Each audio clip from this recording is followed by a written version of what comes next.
a sua Bíblia no livro de Apocalipse.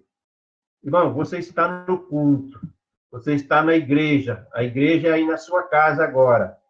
Então, se você tiver aí a sua Bíblia, abra a sua Bíblia no livro de Apocalipse, no capítulo 3, a partir do versículo 7.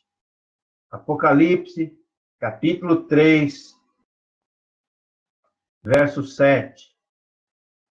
Deus recebeu já, com certeza, o teu louvor, a tua adoração, através dos cânticos e das orações. O culto ele tem duas partes importantes.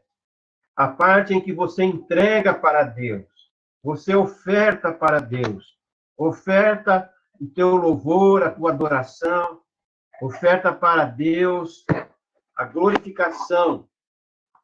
Essa é a parte nossa parte. Agora, a segunda parte do culto é Deus falando aos nossos corações. Deus vai ministrar pelo poder do Espírito Santo ao seu coração. Então, prepara aí tua mente, o teu coração para ouvir a voz de Deus.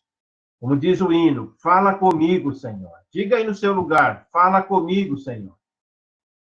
Quero ouvir você mexer tua boca. Fala comigo, Senhor. Diz. Isso. Olha aí para a pessoa do lado. Se você tiver alguém aí do lado, fala, querido, irmão, não me incomode agora. Eu preciso ouvir a palavra de Deus. Não me incomode agora, porque eu preciso ouvir a palavra de Deus. Amém, querido? Se você está dizendo amém, levante a mão, porque o áudio está desligado. Amém. Glória a Deus. Abriu já em Apocalipse 3, verso 7. Amém? Assim diz a palavra do Senhor. Ao anjo da igreja em Filadélfia escreve: estas coisas diz o santo, o verdadeiro, aquele que tem a chave de Davi, que abre e ninguém fecha, que fecha e ninguém abre. Conheço as tuas obras. Eis que tenho posto diante de ti uma porta aberta, a qual ninguém pode fechar. E tens pouca força, entretanto guardastes a minha palavra, e não negastes o meu nome. Eis que farei que alguns dos que são da sinagoga de Satanás, desses que a si mesmos se declaram judeus e não são, mas mentem, eis que os farei vir e prostrar-se aos teus pés e conhecer que eu te amei. Porque guardaste a palavra da minha perseverança, também eu te guardarei da hora da provação que há de vir sobre o mundo inteiro, para experimentar os que habitam sobre a terra. Venho sem demora, conserva o que tens, para que ninguém tome a tua coroa. Ao vencedor, faloei coluna do santuário do meu Deus, e daí jamais sairá. Gravarei também sobre ele o nome do meu Deus, o nome da cidade do meu Deus, a nova Jerusalém, que desce do céu, vinda da parte do meu Deus, e o meu novo nome. Quem tem ouvidos, ouça o que o Espírito diz às igrejas. Amém. Vamos orar. Senhor Deus, Pai querido e amado, engrandecido, louvado seja o teu santo nome. Não há outro Deus além do Senhor nosso Deus. Deus grande e poderoso. A ti, ó Deus, nós prestamos o nosso culto, o nosso louvor, a nossa adoração. Agora pedimos a ti, Senhor Deus, derrama do teu poder sobre a tua palavra. Fala conosco, ó Deus, com essa palavra. Ajuda-nos, Deus, a entender a tua palavra e a viver os ensinamentos da tua palavra. Eu peço a tua graça e a tua bênção sobre esse simples vaso de barro, pecador que sou, meu Pai. Mas peço-te, ó Deus, que use-me nessa noite para ministrar, ó Deus, com excelência a tua palavra, porque eu peço em nome de Jesus. Amém e amém, Senhor.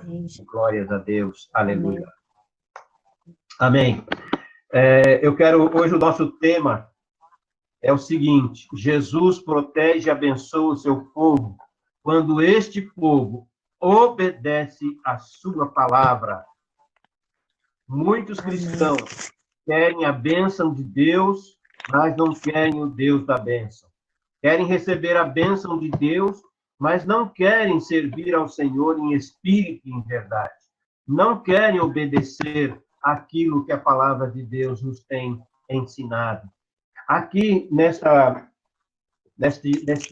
seção do livro de Apocalipse, nós temos as 7 cartas que foram escritas para 7 igrejas: Éfeso, Esmirna, Pérgamo, Tiatira, Sardes, Filadélfia e Laodiceia. E esse trecho que nós lemos fala a respeito da igreja de Laodiceia. Então, meus queridos irmãos, nestas cartas, todas elas têm um conteúdo comum.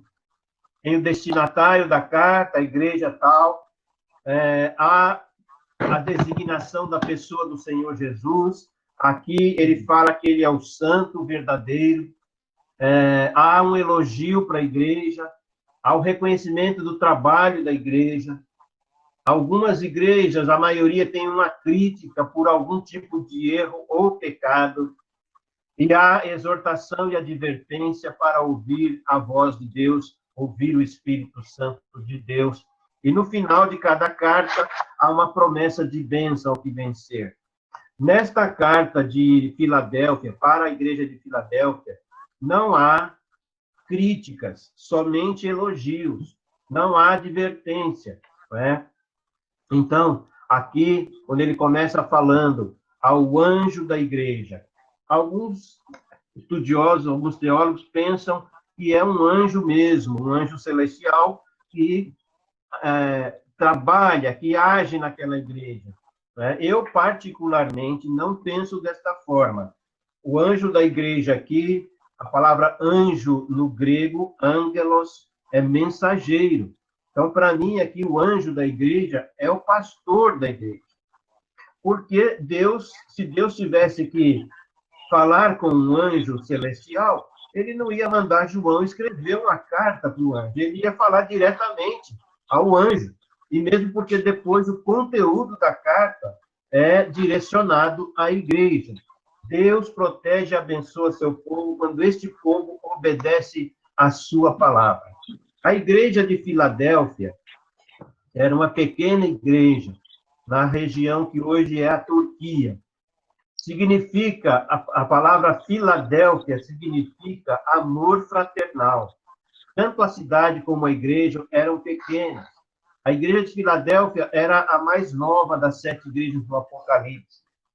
O fato da igreja ser pequena não significa que ela é fraca. Não significa pela quantidade de pessoas que ela é fraca. Às vezes uma igreja é pequena numericamente, mas é muito forte espiritualmente, não é? E também significa que ela não significa que ela, por ser pequena, é esquecida ou abandonada por Deus, não é? A igreja diz aqui tem pouca força, porém era uma igreja saudável. Deus ama tanto uma igreja pequena com 10 pessoas como ama uma igreja grande com 1000 pessoas. Não é? Ele não tem mais amor por uma e menos amor por outra. Nesta carta para a igreja de Filadélfia, não há nenhuma crítica, nenhuma advertência, nenhuma censura ou repreensão àqueles irmãos. A igreja tinha pouca força, mas era fiel à palavra do Senhor. E apesar da igreja ser saudável, estava enfrentando problemas de perseguição dos judeus, que João chama de os da sinagoga de Satanás, lá no verso 9. Então, hoje eu quero ver com os meus amados irmãos, quero falar um pouco a respeito do nosso Senhor Jesus. Quem é este Jesus a quem nós servimos? Então, a primeira coisa que eu encontrei nesse texto está logo no verso 7. Se você tiver a Bíblia aí, acompanha comigo, que diz: ao anjo da igreja em Filadélfia escreve: estas coisas diz o santo, o verdadeiro, aquele que tem a chave de Davi, que abre e ninguém fecha, e fecha e ninguém abrirá. Que abre e ninguém fechará, e que fecha e ninguém abrirá. Quem é este que manda escrever esta carta para as 7 igrejas? As 7 cartas para 7 igrejas. Né? Jesus é seu nome. O nome dele é Jesus, o Santo de Israel, o Príncipe da Paz. Quem é ele? Ele é o Deus forte, conselheiro. Ele é o Filho do homem, o lírio dos vales, o nosso Redentor, o nosso Senhor e nosso Salvador, Jesus Amém. Cristo. Ele é o Senhor dos senhores, o Rei dos reis. E aqui em Apocalipse é descrito nesse trecho, nesta carta para a igreja de Filadélfia, Jesus é descrito como o santo, o verdadeiro. E ainda ele diz, acrescenta, que é aquele que tem a chave. Então, vamos falar um pouquinho deste título do Senhor, o Santo, Santo de Deus. É um dos títulos de Deus no Velho Testamento, é um dos atributos divinos. O Santo. 3 atributos essenciais de Deus é amor, justiça e santo. Amor, ele é amor, ele é justo, ele é santo.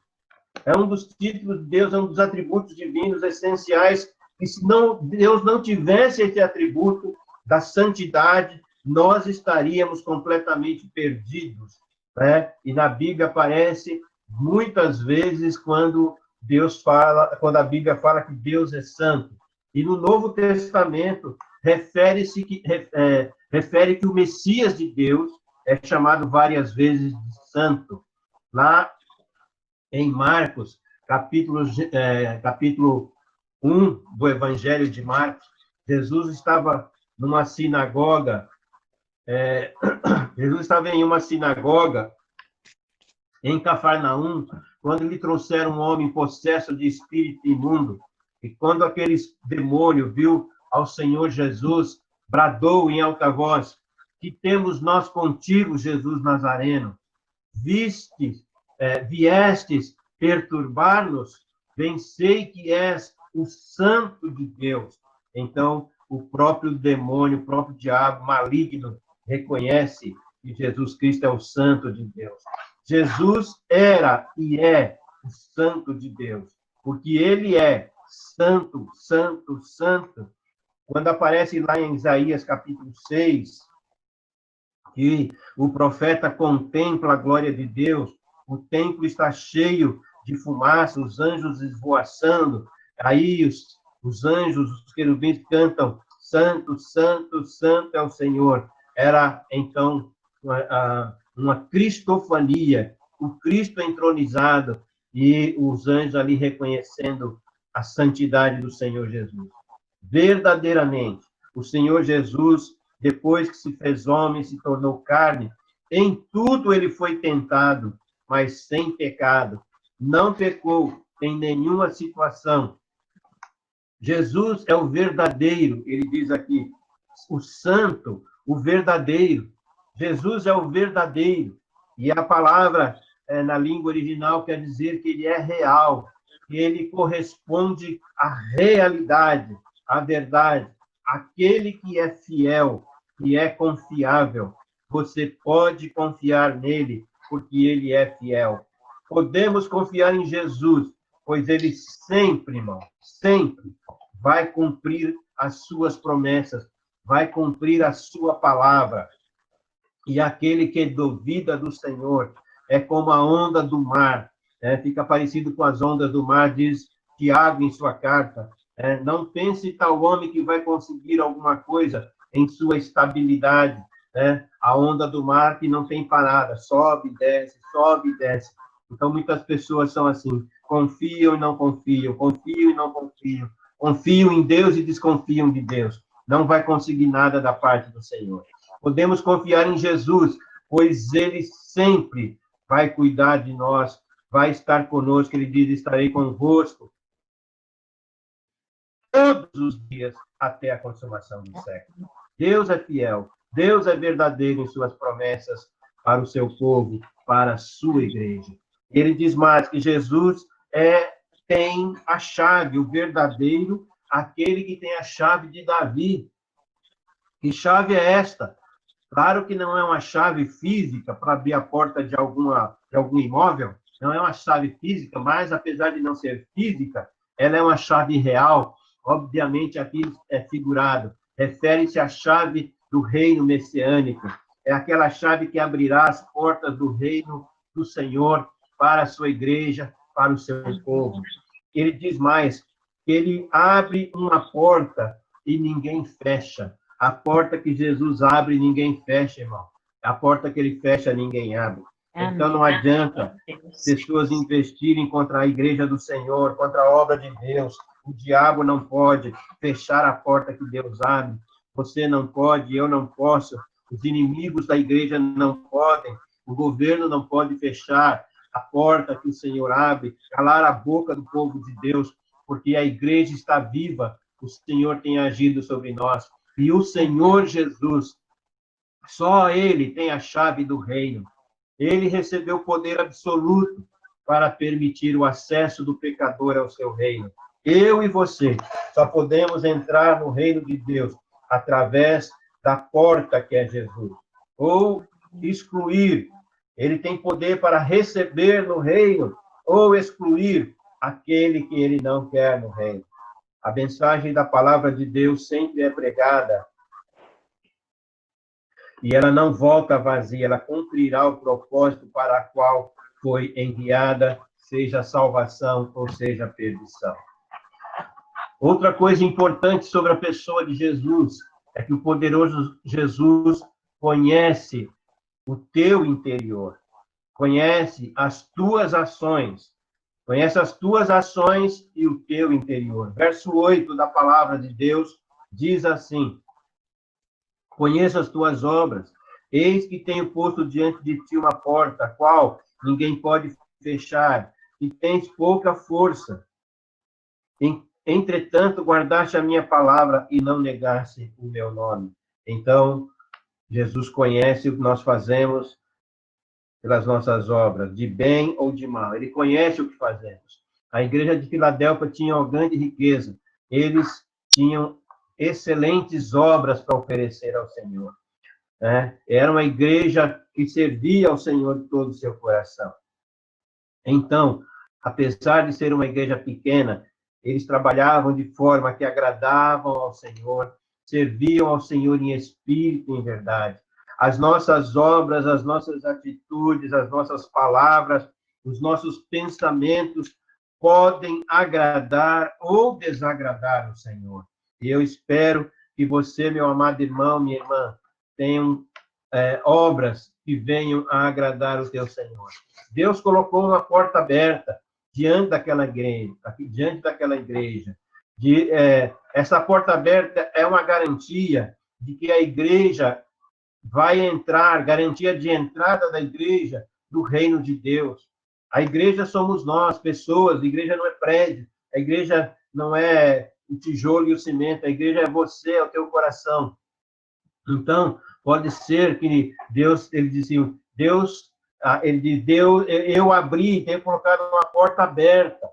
Que porta aberta é essa, meu irmão? Esta porta aberta é aquela porta, a mesma porta que o apóstolo Paulo pediu que orassem por ele lá em Filipenses, para que Deus mantivesse a porta aberta à pregação do evangelho. Deus colocou uma porta aberta. Pode ser a oportunidade para a evangelização. Né? É a garantia da entrada no reino dos céus, mas também oportunidade para a evangelização. Lá em Colossenses também Paulo pede oração para que Deus dê oportunidade para ele evangelizar. Temos que orar pedindo a Deus que nos abra a porta para a evangelização, mesmo nesse tempo de coronavírus, de quarentena, assim que Deus nos der a oportunidade, porque, apesar de tudo, a gente já tem alguns contatos, né? A gente pode falar de Jesus para as pessoas. O Senhor diz para eles, para os filipenses, de Filadélfia, vocês têm pouca força. Eu sei que vocês têm pouca força. Né? Nós podemos olhar para a nossa igreja e pensar, nós temos pouca força, somos poucas pessoas. Mas nós, apesar de pequenos, poderemos ser fortes espiritualmente. Como? Guardando a palavra. Ele fala aqui, né? Guardastes a minha palavra e não negastes o meu nome. Guardando a palavra do Senhor, obedecendo. Guardar aí é obedecer. a palavra do Senhor e não negar o santo e bendito nome do Senhor. Amém, irmãos? Vocês estão me seguindo? Estão ligados aqui? Outra coisa importante sobre a pessoa de Jesus. O poderoso Jesus protege o seu povo diante dos inimigos. A partir do verso 9. Eis que farei que alguns dos que são da sinagoga de Satanás, desses que a si mesmos se declaram judeus e não são, mas mentem, eis que os farei vir e prostrar-se aos teus pés e conhecer que eu te amei. Porque guardaste a palavra da minha perseverança. Também eu te guardarei na hora da provação que há de vir sobre o mundo inteiro, para experimentar os que habitam sobre a terra. Venho sem demora, conserva o que tens, que ninguém tome a tua coroa. Sinagoga de Satanás aqui refere-se à sinagoga local onde os judeus se reuniam. É uma palavra muito pesada, muito forte. Se a gente falar isso hoje a respeito de algumas denominações que são igrejas de Satanás em vez de igreja de Cristo, a gente pode ser até processado pela justiça comum, né? Mas João foi muito pesado em dizer que eles, na verdade, não serviam a Deus, mas serviam a Satanás. A rejeição do Messias por parte dos judeus fez com que eles levantassem a sua voz contra o evangelho de Cristo. E Deus, então, levantou um novo povo, a igreja, o novo Israel de Deus, a nova nação de Deus, é a igreja de Jesus. Jesus fará os judeus se prostrarem aos seus pés e se converterem a Jesus um dia. A minha Bíblia diz que só há um meio de entrar no céu. Só há um caminho. A palavra de Deus ensina que não há outra maneira para a gente, para as pessoas, sejam judeus, sejam gentios, irem para o céu. Só tem um caminho. Na casa de meu pai há muitas moradas e vou preparar-vos lugar. Se eu for, se assim não fora, eu vou-lhe teria dito, pois vou preparar lugar. E quando eu for e preparar lugar, voltarei e receberei vocês para mim mesmo, para que onde eu estou, vocês estejam comigo. João 14, 1 e 2 e 3. Então, Jesus foi preparar o lugar. Só por meio dele podemos chegar a este lugar. Sejam gentios, sejam judeus. Né? Eles precisam se converter a Jesus. Pode ser que nesse trecho aqui, que está falando que eles vão, eis que vos farei vir e prostrar-se aos teus pés, uma referência à salvação escatológica, a salvação do final dos tempos, que os judeus terão. Deus vai tratar com a nação judaica e eles precisarão se converter ao Senhor Jesus. Deus, ele, o Senhor Jesus, que é Deus, nos protege quando nós obedecemos a palavra. Ele diz aqui, porque guardastes a palavra da minha perseverança, eu também te guardarei na hora da provação. O Senhor nos protege quando nós estamos passando por momentos difíceis, por provações, por momentos de luta. Precisamos perseverar, ser constantes na fé. Precisamos estar juntos, irmãos, em oração, diante das pressões que nós vivemos. São pressões familiares, agora nesse momento difícil, são pressões emocionais, pressões na área profissional, pressões financeiras, a pressão política, econômica, a pressão deste mundo, né? Nós temos que estar firmes, crendo no nosso Deus, apesar de nós estarmos diante de um mar bravio, de um mar turbulento. O Senhor pode, a qualquer momento, abrir o mar e nós passarmos a pés enxutos. Aleluia. Amém. Precisamos enfrentar as pressões com firmeza na fé, sempre firmes na fé, não duvidando. Seja, irmão, na doença, na saúde, né? Como aquela declaração que os casais fazem, né? Do casamento, né? Do dia do casamento. Ser fiel a você na pobreza, na riqueza, na doença, na saúde, enfim, em todos os momentos, nós também precisamos ser fiéis ao Senhor nosso Deus, da mesma maneira, seja na doença, seja na saúde. Se eu ficar doente, Deus é Deus. Se Ele curar, Ele é Deus. Né? A mesma firmeza que o Senhor Jesus teve, porque Jesus podia ter fugido da cruz, rejeitado a cruz, mas Ele permaneceu até o final da sua obra, da sua missão. Ele permaneceu firme até o fim, foi até as últimas consequências, entregou sua própria vida por você e por mim. Então, vem sim provações, mas vamos estar firmes. Provação sobre todo o mundo, ele fala aqui. Provação que há de vir sobre todo o mundo. Ora, é um evento mundial. Refere-se ao final dos tempos. Refere-se às dores que precederão a volta do Senhor Jesus. Refere-se ao tempo da grande tribulação.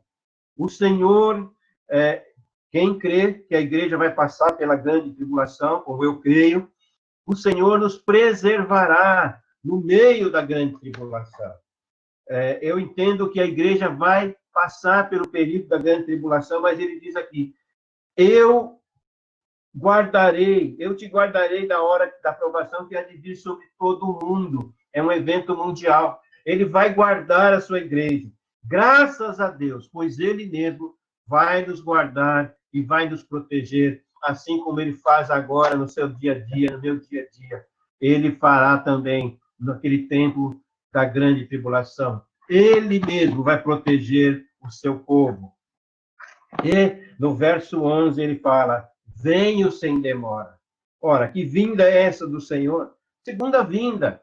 É a segunda vinda do Senhor em poder e grande glória. Que todo olho verá. E, assim como o relâmpago sai do Oriente e se mostra no Ocidente, assim será a vinda do Filho do Homem. Virá sobre as nuvens, virá em grande glória para consumar a sua obra redentora, para resgatar o seu povo, arrebatar o seu povo no abrir e fechar de olhos, e nós estaremos com ele para todo sempre. Quando todos os salvos, aqueles que já estiverem morrido, serão ressuscitados primeiro. Depois nós, os que estivermos vivos, seremos arrebatados para o encontro do Senhor nos ares. Venha sem demora.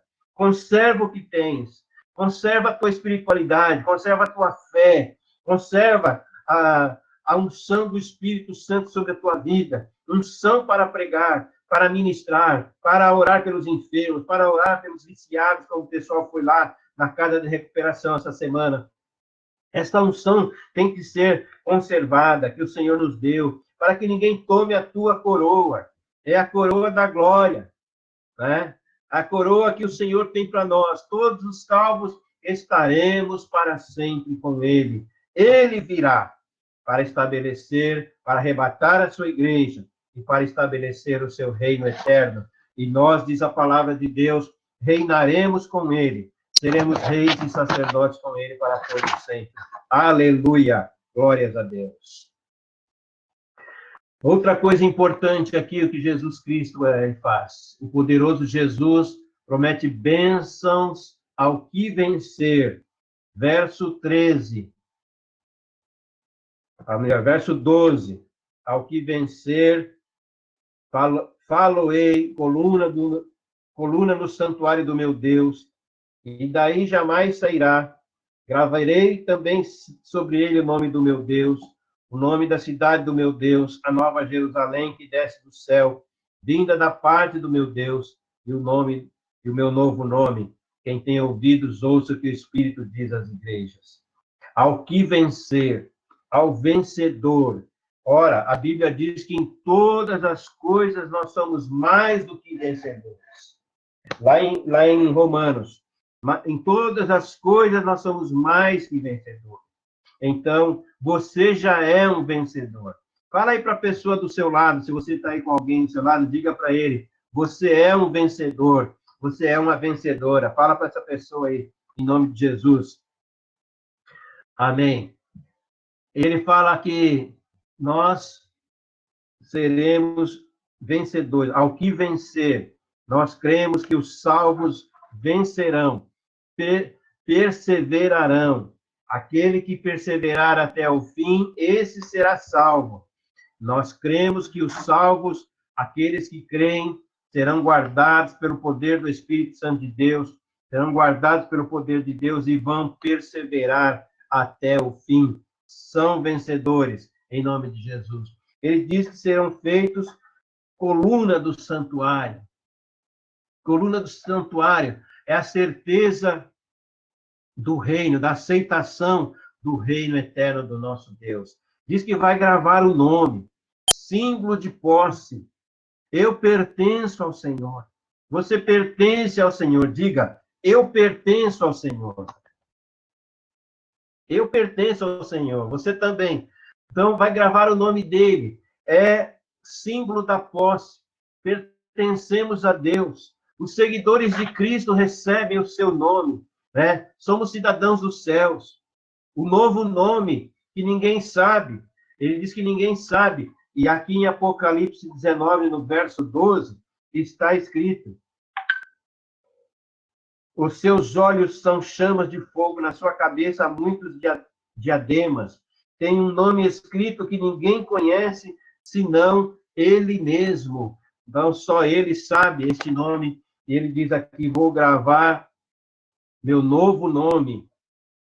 Né? Que nome é esse? Só ele sabe. Novo nome, só ele sabe. Maneira simbólica para dar a ideia da glória e da majestade do Senhor Jesus, que há de se revelar naquele dia glorioso, quando ele voltar para buscar o seu povo. Ele virá. O poderoso Jesus promete bênçãos para você e para mim. E uma das bênçãos maravilhosas do Senhor é que ele vai voltar um dia para buscar a sua igreja. Aleluia, glória a Deus. Para nós concluirmos esta palavra, esta igreja de Filadélfia, que não tem força, mas é uma igreja saudável espiritualmente, ela é firme na fé, ela obedece à palavra de Deus, ela não nega o nome do Senhor. A nossa igreja, irmãos, precisa ser da mesma forma, uma igreja firme na fé, que não nega o Senhor, que não nega a palavra do Senhor. Então, assim, irmãos, nós ficaremos sempre firmes na fé, sendo uma igreja pequena, mas uma igreja saudável em Cristo Jesus. Mas nós queremos crescer, irmãos, para a glória de Deus, ganhar muitas vidas para Cristo Jesus. Encerrando, então, relembrando aquilo que já foi pregado. O tema é Jesus promete, Jesus protege e abençoa o seu povo quando este povo obedece a sua palavra. Eu usei uma expressão comum em todos os pontos. O poderoso Jesus. O poderoso Jesus é santo. O poderoso Jesus conhece o que fazemos, o que faz o seu povo. Conhece as nossas práticas. O poderoso Jesus promete proteger o seu povo diante do inimigo. E o poderoso Jesus promete bênçãos ao vencedor. Aquele que vencer, né? Falo-ei coluna do santuário do meu Deus. Que esta palavra que você possa guardar esta palavra no seu coração. Que esta palavra possa abençoar a sua vida durante toda esta semana, em nome de Jesus. Vamos orar?